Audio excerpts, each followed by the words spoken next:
Luna Park, el Estadio del Pueblo, el Ring del Poder. Hola Guido, buenas noches, gracias por atendernos.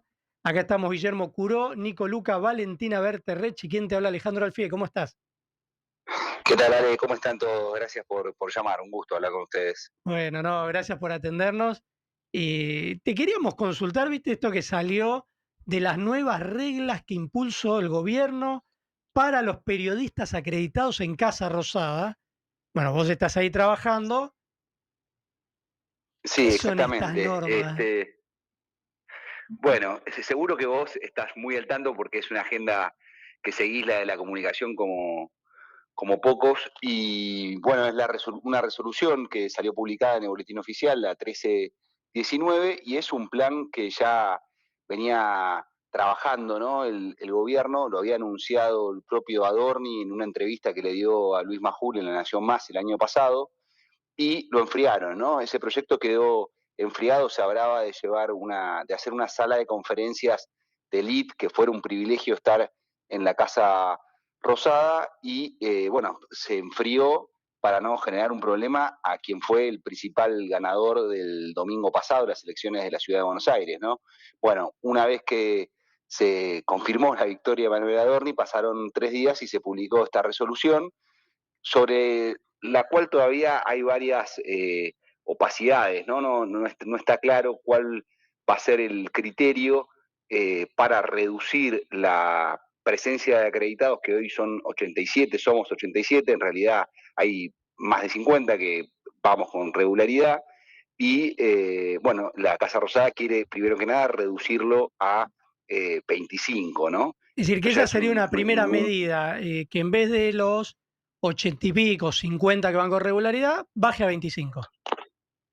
Exacto. Ah, Va a ser 25, que no puede haber más de 25 personas en la sala, cosa que tampoco, digamos, suele pasar demasiado, pero que es, digamos, se mete también en la organización de cada medio con su trabajo, ¿no? Por otra parte, también en la sala de conferencias solo van a poder acudir 36 periodistas, se van a poder pedir participaciones eventuales, ¿no? Digamos, acreditaciones eventuales para cubrir una conferencia específica, pero también va a haber un manual objetivo, así se llama, de evaluación, que va a estar en manos de la Subsecretaría de Comunicación, que depende de Javier Lanari, el número 2 de Manuel Adorni, y que tampoco está muy claro cuáles van a ser los criterios para evaluar a los periodistas. Sí se habla en la resolución de posibles apercibimientos, y ante 2 apercibimientos, bueno, se puede revocar la acreditación, ¿no? ¿Cuáles serían las faltas que pueden cometer los periodistas para ser expulsados de alguna manera o su acreditación revocada, ¿no? Se habla del respeto a los conferencistas. Bueno, también es materia subjetiva, ¿no? No hemos visto tampoco eh, faltas de respeto de periodistas a funcionarios. Sí hemos visto funcionarios sobre reaccionar ante las preguntas de los periodistas. Tampoco hay precisiones sobre el famoso código de vestimenta, ¿no? Que se le va a exigir a la prensa, si en algún momento se hablaba de traje y corbata, eh, y también se habla mucho de la circulación de los periodistas, ¿no? No se van a poder mover libremente por la Casa Rosada, y la verdad es que los periodistas no nos podemos mover con plena libertad por la Casa Rosada, con este gobierno y con ningún gobierno, por motivos obvios, ¿no? De seguridad y de protocolo, ¿no? Nadie pretende desfilar por el primer piso de la Casa Rosada, por donde están el despacho de presidente y de Karina Milei, por ejemplo. Simplemente, digamos, la tarea de los acreditados muchas veces tiene que ver con montar guardias periodísticas cuando van empresarios, dirigentes, funcionarios, a mantener reuniones que tienen mucho que ver con la coyuntura, o otras veces a mantener reuniones por gestiones mucho menos publicitadas, ¿no? Vos sabés que esas reuniones se publican en el registro de audiencias, sí, que es de acceso público, sí. pero este gobierno y todos los gobiernos, cuando no quieren especificar o incluir esas presencias, esas visitas a la Casa Rosada, bueno, a veces se saltean ese registro, ¿no? Digo, está el caso Libra dando vueltas que impacta al gobierno, y están las autorizaciones que dio Karina Milei, pero no especifica, por ejemplo, a Mauricio Novelli quién lo recibió, si lo recibió específicamente Karina Milei u otro funcionario de la Secretaría General de Presidencia, por ejemplo, ¿no? Digo, esto me parece, te escuchaba un poco hablar sobre el gesto de Milei en el Te Deum, y eh, yo creo, por lo que uno recoge, digo, de estar haciendo el trabajo del día a día, de seguir la actualidad del gobierno, del oficialismo, que este es el estilo del gobierno, ¿no? Que le sirve para mantener una agenda disruptiva, que muchas veces tiene que ver con tirar muchos temas al mismo tiempo y desconcertar a los medios, pero también sobre todo a la oposición, ¿no? Que ahí está atomizada y sin poder reaccionar demasiado. Sí me parece grave, digamos, que hay que analizar esta resolución para justamente cambiar las reglas de acreditación en Casa Rosada en la relación más general que tiene la Casa Rosada y el presidente Javier Milei con el periodismo, ¿no? El presidente viene de querellar penalmente a 3 periodistas. Esta misma semana tuvimos la imagen del fotoperiodista Tomás Cuesta con la rodilla de un policía federal en la marcha frente al Congreso de Jubilados, con una represión brutal y totalmente innecesaria mientras estaba haciendo su trabajo. Es un colega de la agencia FP y del diario de La Nación. Tuvimos el episodio aislado del golpe a Roberto Navarro, y tenemos el hostigamiento permanente en redes sociales a periodistas de diferentes medios, y por supuesto hay algunos el gobierno siempre se ampara, ¿no? En la libertad de expresión, en, el, en que no son necesariamente funcionarios. Bueno, hay muchos de estos referentes de este aparato paraestatal, comunicacional, digital, que tiene el gobierno a su servicio, que incluso son funcionarios, ¿no? Como el caso de Juan Carreira, que es el director de comunicación digital del gobierno, depende de los papeles de Manuel Adorni, pero depende de lo político de Santiago Caputo, ¿no? Que es un poco el estratega comunicacional y político de Javier Milei. Es decir, que para vos esta restricción al trabajo del periodismo en Casa Rosada se inscribe dentro de esa lógica de relación del gobierno con los periodistas y medios, que es bastante hostil. Viste que Milei dice, bueno, no odiamos lo suficiente a los Lo periodistas. suficiente, Sí, sí. exacto, ¿no? Y una estrategia que también es importada, ¿no? Como buena parte de, de, de este, de estos modos que tiene Javier Milei, que los importa de Donald Trump o de Víctor Orban. Digo, Trump acaba de implementar una política parecida en la Casa Blanca, y esta resolución también parece abrirle la puerta a los periodistas militantes, llamémoslo, de redes sociales, eh, porque hay una de las categorías que va a evaluar el gobierno para dar la acreditación que tiene que ver con las interacciones, y eso parece apuntar, digo parece porque no hay claridad, ¿no? En el detalle de la resolución, que tiene que ser publicado en algún momento por la Subsecretaría de Comunicación. Parece abrir la puerta, ¿no? A estos influencers, llamémoslos, para ser generosos, que se autoperciben también periodistas, y que muchas veces tienen un acceso que la prensa acreditada no tiene, ¿no? A despachos importantes, y se los ve circular, ¿no? Creo que todo esto sí se inscribe eh, en este plan de hostigamiento permanente, y en esta elección también muy direccionada de Javier Milei en campaña, señalando al periodismo como la casta, ¿no? La casta que en algún momento en la elección de 2023 estaba más vinculada a la política más tradicional, a la vieja política, y que ahora sobre todo le cabe, según entiende el gobierno, al periodismo, ¿no? Guido, buenas noches. Nicolás Luca te saluda. ¿Cómo Recién, andas, Nicolás? bien, gracias. Recién, bueno, acabas de plantear la agenda norteamericana. Agrego que la vocera de Casa Blanca, Caroline Levitt, no solamente puso el sistema de scoring, sino que además explicó que los periodistas que mentían iban a ser amonestados y los que mentían 2 veces iban a ser desacreditados. Y, por ejemplo, planteaba como mentira decirle Golfo de México al Golfo, a lo que ellos llaman Golfo de América a partir de hace 2 minutos. Pero también se suman las demandas judiciales de Donald Trump contra periodistas.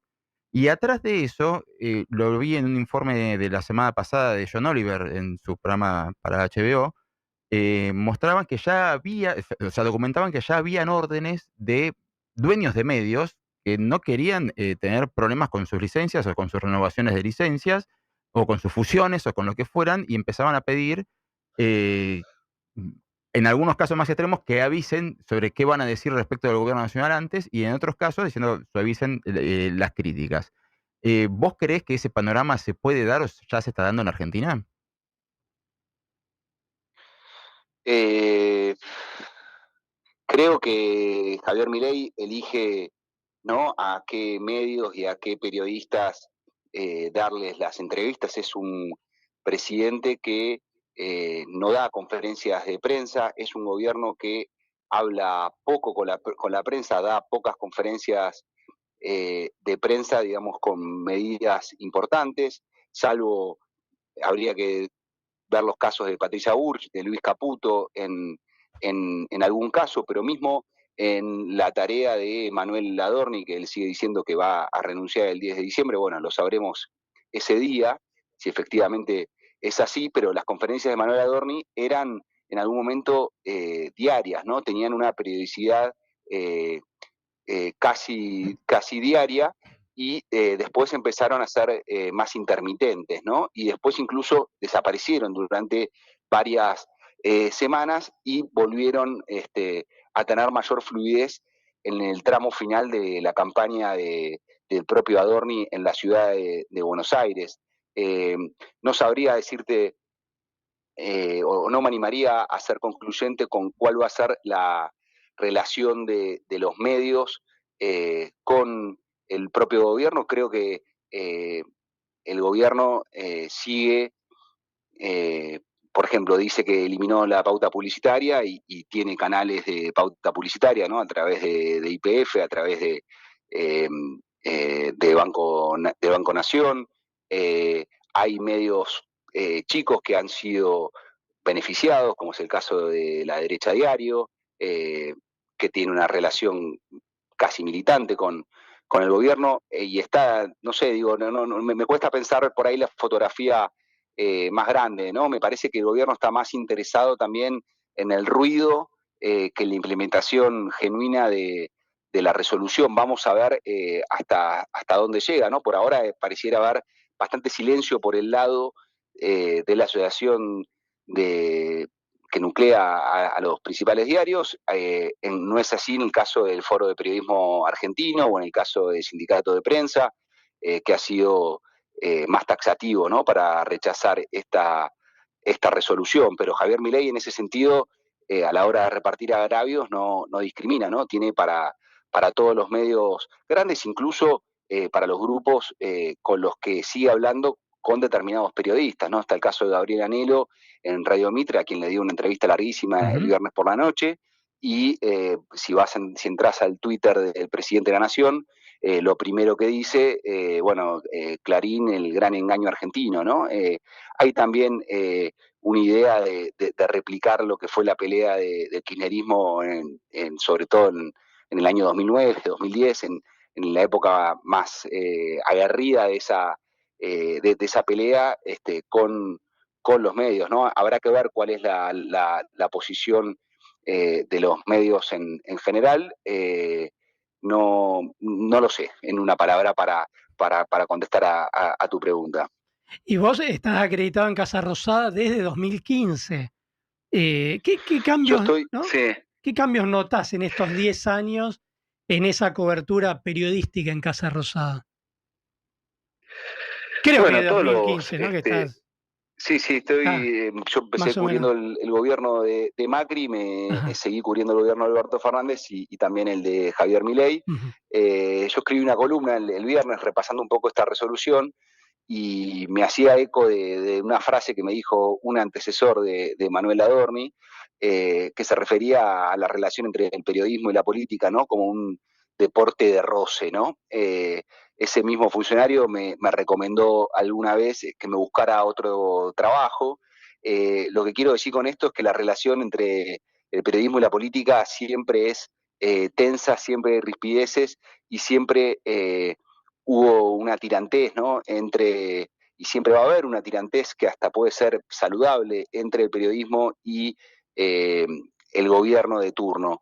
Eh, los tres gobiernos tuvieron ideas distintas para con la sala de periodistas, también creo que terminaron evitando cambios profundos para no comprarse también un problema innecesario en una coyuntura que siempre fue muy complicada. Mauricio Macri, por ejemplo, ustedes recordarán, hizo una puesta en valor, un master plan, así se llamó, de la Casa Rosada, eh, para una reforma edilicia, ¿no? Y una de esas reformas incluía, uno de los pocos lugares que no se tocó es justamente la sala de periodistas, porque estaba la presunción bastante cierta de que Mauricio Macri quería recuperar ese salón para darle otra funcionalidad, ¿no? La sala de periodistas tiene una buena ubicación en la Casa Rosada porque está en el área presidencial precisamente y si bien digamos no está no tenemos acceso a los despachos más importantes, no se puede atravesar, hay personal de casa militar, hay puertas que están cerradas, por supuesto, pero eso implica que muchas veces, no sé, en la cotidianidad uno puede ir al baño y de pronto encontrarse con un ministro, o con un funcionario, o con alguna eventual fuente, ¿no? Esto digo para graficar algo de la De lo cotidiano, cotidianidad claro. de nuestro trabajo. Y por supuesto también hubo tensiones durante el gobierno de Alberto Fernández, fue también por exigencia de esa sala de periodistas que no funciona tampoco como un órgano colegiado, ni pensamos todos lo mismo, ni somos todos amigos, ni mucho menos, pero en algún momento durante el gobierno de Alberto Fernández se exigió que se difundiera la agenda presidencial, ¿no? La agenda presidencial y la de los ministros. Bueno, por supuesto, con muchísimas omisiones, empezó a circular alguna agenda que, por supuesto, ahora no existe, ¿no?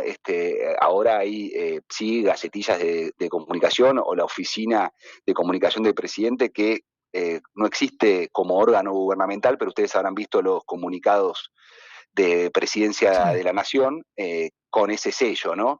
Pero bueno, siempre fue muy tenso. Yo también pensaba en voz alta en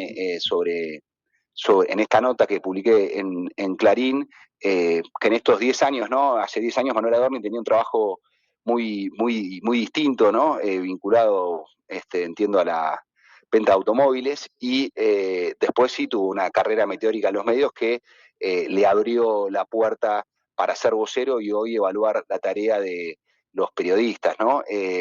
Pero el gobierno que está obsesionado con las fake news tampoco repasa que el propio Manuel Adorni en 2022 publicó también, solo por nombrar algunos, ¿no? Son muchísimos más los casos, pero una serie de fake news que fueron catalogadas así por la agencia AFP, por AFP Factual, que es el sistema de chequeo de la agencia de noticias francesa, y que publicaba en redes sociales diferentes notas, también tuvo que bajar otras publicaciones de Facebook. Bueno, un poco contestando a la pregunta de Nicolás, ¿no?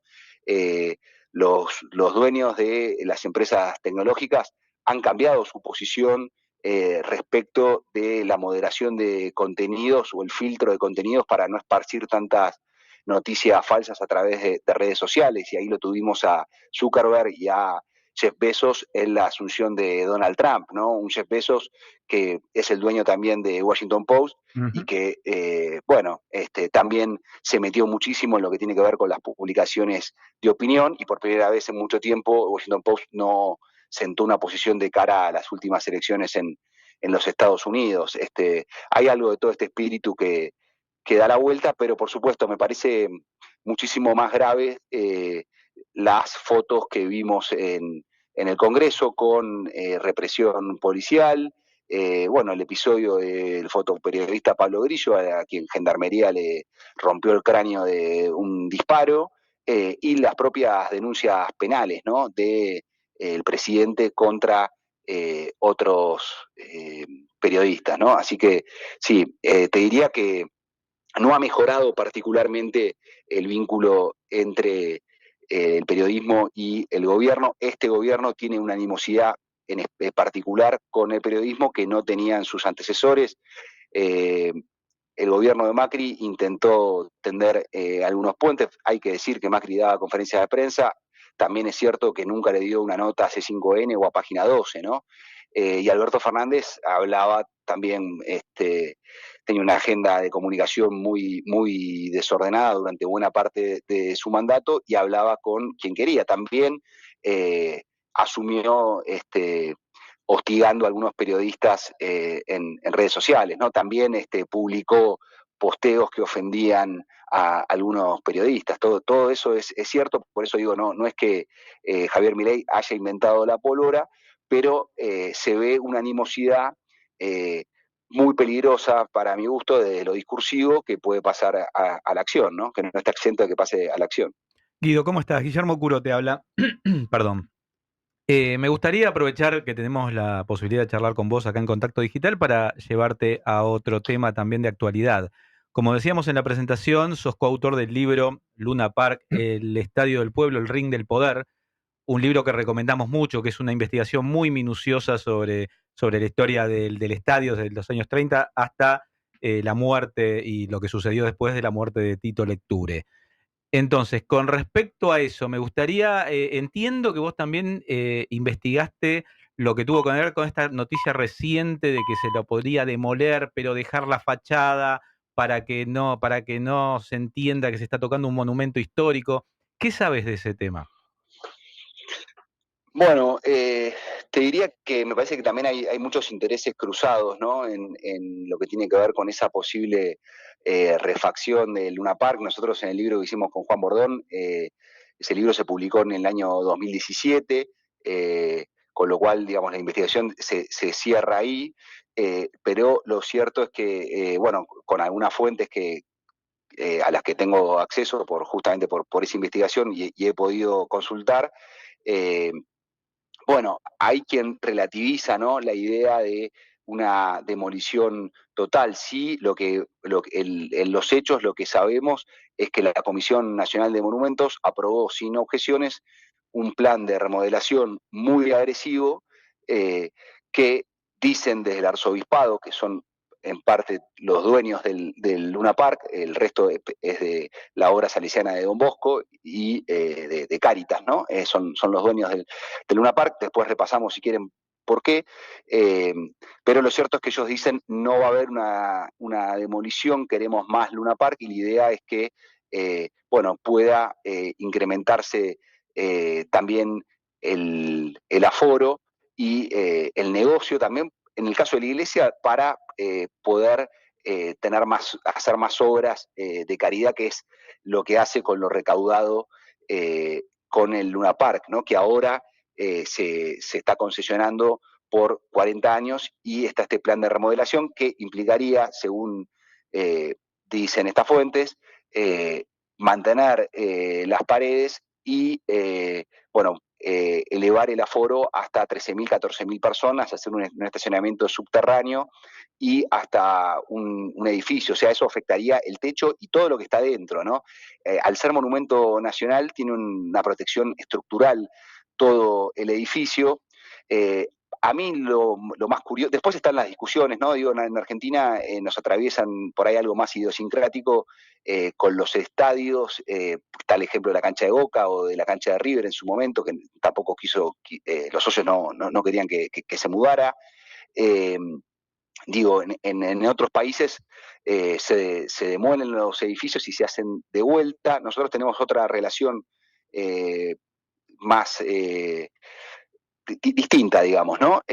Lo cierto es que el Luna Park ya tampoco es lo que era, ¿no? Pero a mí lo que sí me parece más curioso de todo esto tiene que ver con que en realidad el Luna Park es Monumento Histórico Nacional, casi como una zancadilla para complicar su venta, porque en el año 2007, cuando fue declarado Monumento Histórico, Esteban Libera, que era el sobrino de Tito Lecture, y estaba llamado a ser su sucesor, bueno, había sido apartado de la conducción del Luna Park y para complicar una venta termina utilizando sus contactos políticos, entre ellos Daniel Scioli, para que fuera declarado monumento histórico. Y de hecho, en ese momento estaba muy interesado Francisco de Narváez en comprar el Luna Park. Bueno, eso por supuesto le bajó el precio al instante y problematizó una futura venta. Tito Lecture siempre decía que no lo jorobaran con la idea de declararlo monumento histórico porque iba a tener que pedir permiso hasta para cambiar una lamparita, ¿no? Así que eso es un poquito lo que está detrás el detrás de escena, ¿no? También en un testamento de Ernestina de Becchi en el año 2013, que generó muchas objeciones y comentarios dentro de la familia Lecture, que quedó totalmente apartada, nada más con el 5% del terreno. ¿Por qué? Porque el abogado Pedro Albitos, el abogado de Ernestina de Becchi, que ya era muy mayor, había sido socio de César Mele, que era el abogado del arzobispado.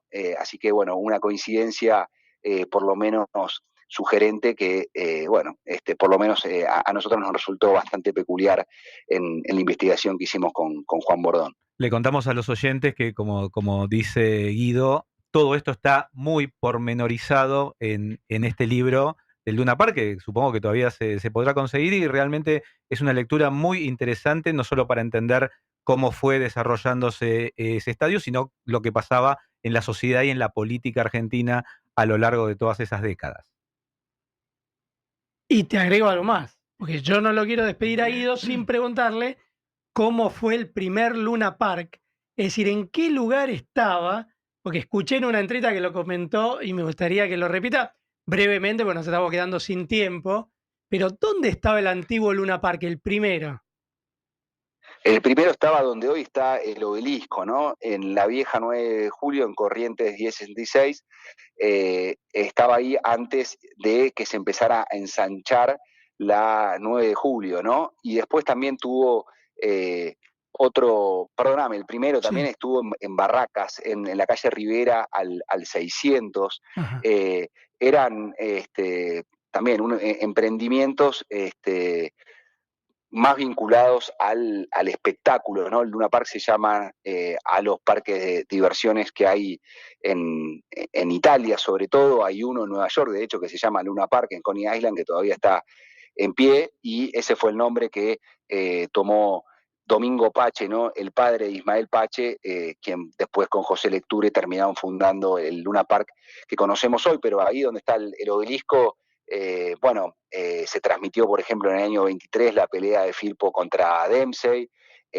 Ahí mismo también llevaron una ballena encallada en el Río de la Plata, presentándola como un monstruo marino.